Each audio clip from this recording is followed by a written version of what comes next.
د سعودي عربستان لومړنۍ چاغه او ډبله موډله او تلویزیوني ویانده دا چې دا ویانده او موډله څوک دا مطلب را سره تر پایه پورې وګورئ. ګرانو لیدونکو السلام علیکم. په سعودي عربستان کې په تیرو څو کلونو کې ډیر بدلون راغلی دی چې په دغه هیواد کې په 2013 کال کې په لومړي ځل د پیشن اونۍ هم ترسره شوې ده. همداراز په سعودي عربستان کې په لومړي ځل د تیاتر یا سټیج ممثله هم را څرګنده شوه او 15 کاله وروسته سینما پکې هم خلاصه شوه. تیر کال په سعودي عربستان کې ښځو ته د نامحرم سړي سره یو ځایوالی په تلویزیون کې د خبرونو ویلو او خپرونو کولو اجازه هم ورکړل شوه. که څه هم ښځو ته د موټر چلونې اجازه په 2018 میلادي کال کې ورکړل شوې وه، خو تیر کال بیا ښځو موټرواني پیل کړه.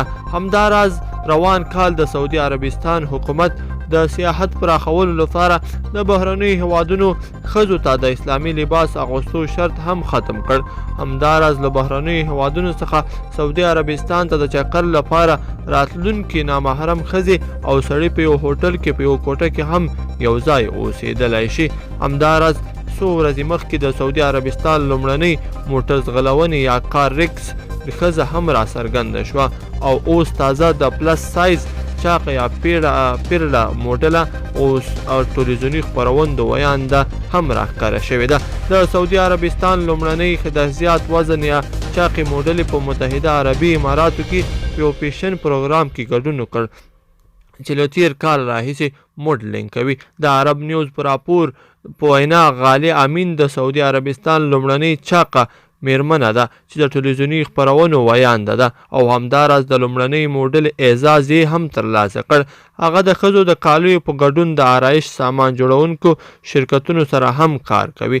غالي امین که یو لوري ته د سعودي عربستان لومړنۍ چاقه موډله ده، نو بل لوري ته هغه د ښځو چاق بدن او پیرلوالی په اړه هم په خلکو کې عامه پوهاوی ترسره کوي.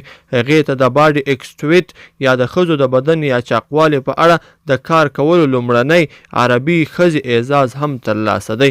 هغه وایي چې په عربي هیوادونو کې د چاقې ښځې هم هماغه ډول قبولې شي لکه څنګه چې نری بدن لرونکي ښځې قبلول کیږي.